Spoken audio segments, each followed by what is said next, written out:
Hey guys, selamat datang di video terbaru di channel YouTube aku. Jadi di video kali ini aku akan sedikit sharing saja soal pengalaman aku daftar CPNS di tahun 2018 dan lulus di tahun 2019. Jadi awalnya aku adalah seorang pengangguran lulusan universitas tahun 2015 dan waktu itu pernah kerja di salah satu perusahaan swasta sebagai jurnalis. Bayangkan aku sebagai seorang alumni kimia kerja sebagai jurnalis, saking kurangnya kerjaan yang bisa nerima gitu. Artinya banyak alumni yang dengannya kita bisa bersaing gitu ya. Waktu itu aku kerja kurang lebih 1 tahun dari Februari 2016 sampai Januari 2017. Jadi aku kerja selama kurang lebih setahun sebagai reporter. Dan setelah setahun lamanya aku kerja, aku memutus untuk resign karena aku pikir bahwa kalau aku terus-terus bekerja di bidang yang bukan dari jurusanku, akhirnya malah mungkin kedepannya aku memiliki pengalaman yang minim kalau umpamanya ada nanti suatu saat nanti ada lowongan yang sesuai yang linear dengan jurusan yang tempat aku lulusi. Nah, akhir tahun 2017 ada pembukaan CPNS 2 gelombang. Yang pertama itu gelombang dari Kemenkumham, kemudian yang kedua itu gelombang yang untuk pemerintah pusat, kecuali yang Kemenkumham ya, karena Kemenkumham sudah lebih awal buka. Nah, di situ aku mendaftar pertama di Kemenkumham. Memang lulus passing grade untuk yang SKD-nya. Cuman karena saking banyaknya orang yang daftar waktu itu, akhirnya ya nggak masuk rankingan. Tapi setelah aku daftar di gelombang kedua itu aku ngambilnya Badan POM ya. Setelah selesai ngerjain soal waktu itu, aku ngelihat bahwa nilaiku ini masih sangat standar dan akhirnya aku pikir mungkin aku tidak lolos. Tapi setelah beberapa minggu menunggu pengumuman dan aku juga tidak terlalu menghiraukan pengumuman itu, ternyata namaku ada di antara 3 orang yang dinyatakan lolos untuk bersaing di SKB karena yang dibutuhkan cuma 1 orang. Jadi namaku ada di urutan kedua dan aku nggak nyangka sama sekali waktu itu. Waktu itu aku antara bahagia dan juga bercampur juga dengan rasa penyesalan. Karena apa? Karena awalnya aku menerka bahwa aku nggak akan lolos ke tahap berikutnya dan akhirnya bisa lolos ke tahap berikutnya itu dan aku nggak punya persiapan sama sekali gitu.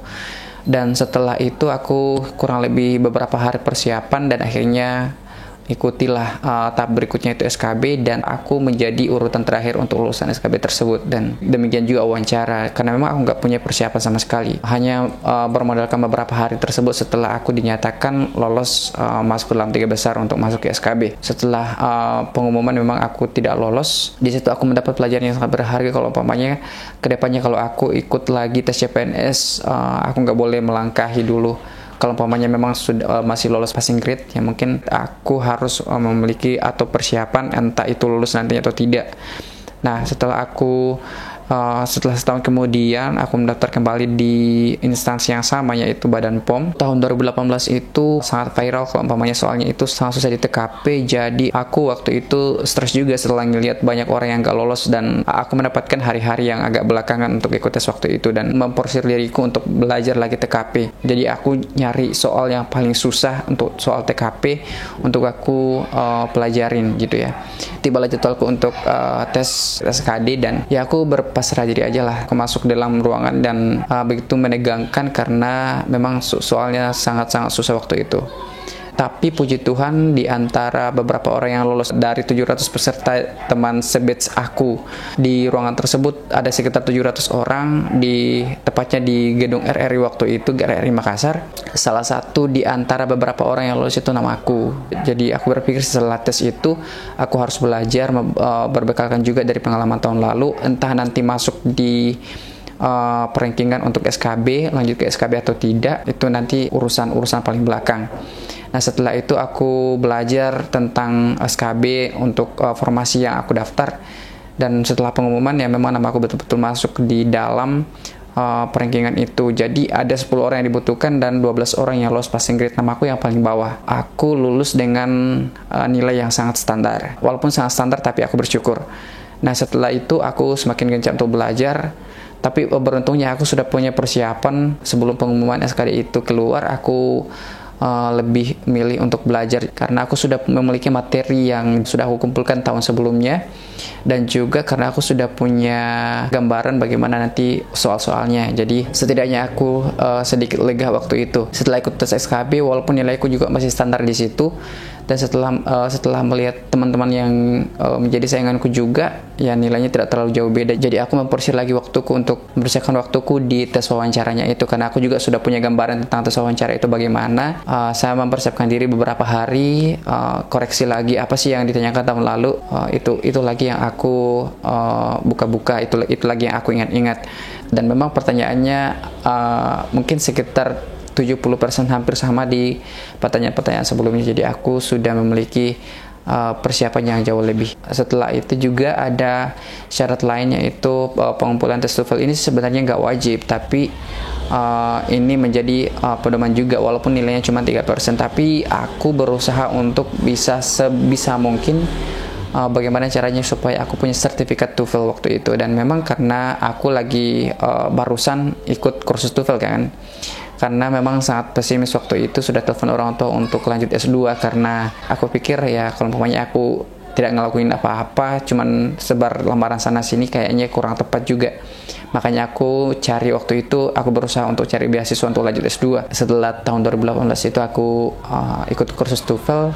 Ternyata juga di persyaratan untuk gabung di instansi yang aku tempat sekarang itu syaratnya salah satu syaratnya adalah memiliki nilai bahasa Inggris yang lebih baik, dan itu dibuktikan dengan sertifikat TOEFL. Itu artinya bahwa aku sudah memiliki nilai-nilai itu.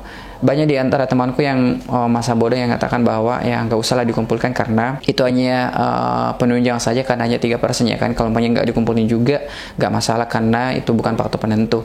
Tapi bagiku selama kita masih bisa mengumpulkan nilai-nilai tersebut nggak apa-apa. Walaupun waktu itu mungkin aku nggak punya sertifikat TOEFL dan tempatku kursus TOEFL, mungkin waktu itu aku akan ngambil tes kilat gitu ya, tes yang memang langsung tes waktu itu gitu. Dan puji Tuhan setelah pengumuman SKB waktu itu dari urutan 12 menjadi urutan 5, dan itu puji Tuhan sangat-sangat syukuri. Dan setelah aku lulus juga ditempatkan di tempat yang di kota yang dimana aku tempati sekarang gitu ya, di Makassar. Dan itu betul-betul aku sangat bersyukur waktu itu. Cara-cara aku mempersiapkan diri itu sangat turun naik waktu itu, karena waktu sebelum ada informasi waktu pembukaan pendaftaran CPNS tahun 2018 itu masih simpang siur, entah dibuka bulan berapa, aku sudah mulai menghafal Undang-Undang Dasar, dan juga buku-bukuku yang sudah di tahun 2017 yang telah aku pakai di tahun 2017 itu aku kumpulkan kembali dan itu pelajari di tahun 2018. Ya, walaupun mungkin soalnya tingkat kesulitannya jauh lebih tinggi di tahun 2018, tapi setidaknya aku punya nilai usaha juga sih di dalamnya untuk belajar selama berbulan-bulan sampai aku bahkan mimisan waktu itu. Caraku untuk memanajemen waktuku belajar waktu itu, karena aku memang betul-betul nggak kerja dan cuman tinggal di salah satu rumah di Makassar ini, yang dimana di situ aku sebagai OB di situ ya. Aku sebagai OB membersihkan pagi dan juga sore, jadi aku memiliki kesempatan untuk belajar jauh lebih banyak. Jadi aku betul-betul mempersiapkan diriku, hampir tidur dengan buku, dan di situ aku mengalami mimisan karena sering begadang untuk belajar. Jangan ikuti saran itu untuk merusak fisik teman-teman untuk belajar. Cuman teman-teman butuh perjuangan ekstra untuk manajemen waktu, kapan waktunya untuk belajar, kapan waktunya untuk istirahat, kapan waktunya untuk berolahraga, kapan waktunya untuk makan. Itu harus dimanajemen semua dalam mempersiapkan diri untuk ikut tes CPNS ini. Apalagi buat teman-teman yang mungkin sedang kerja di swasta gitu ya. Terus kalau umpamanya ada budget lebih dan juga memiliki waktu yang luang, teman-teman bisa ikut bimbel CPNS yang sangat-sangat banyak dibuka sekarang, itu bimbel CPNS. Tapi aku pikir dulu sampai sekarang pun aku berpikir bahwa kalau umpamanya nggak punya uang juga nggak masalah, persiapan pribadi pun cukup, bisa minjem buku sama teman, bisa minjem buku sama senior juga.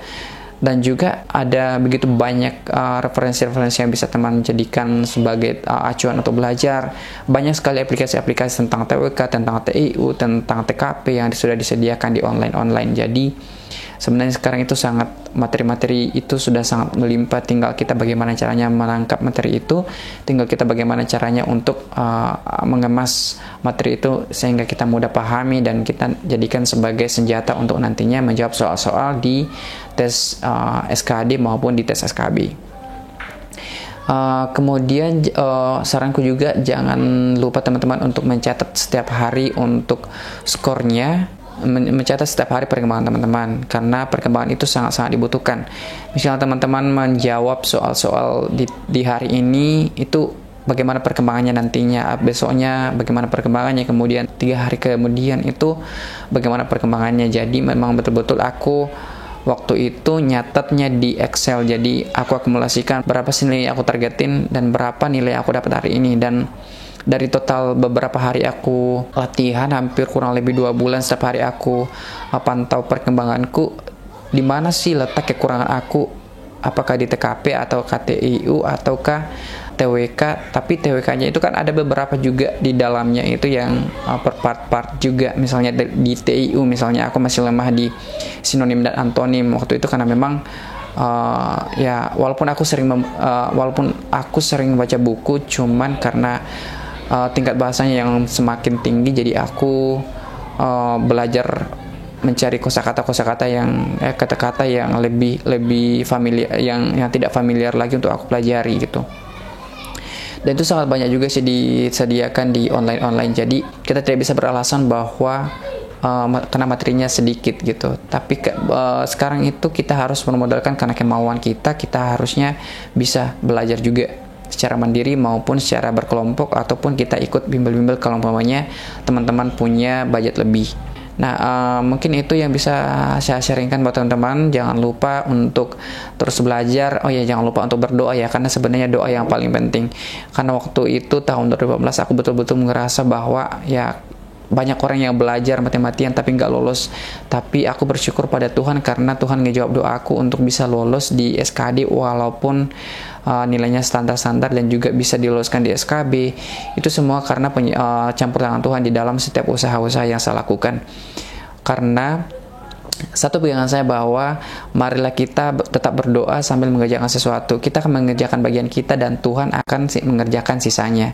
Jadi percaya bahwa Tuhan akan senantiasa menyertai teman-teman dalam setiap perjuangan. Nantinya teman-teman entah nanti hasilnya sesuai dengan ekspektasi entah tidak, tapi kalau umpamanya teman-teman nggak sesuai dengan ekspektasi ya Tuhan pasti bisa menguatkan. Oke, teman-teman, selamat berjuang untuk CPNS tahun 2021 dan semoga diberikan hasil yang terbaik. Semangat!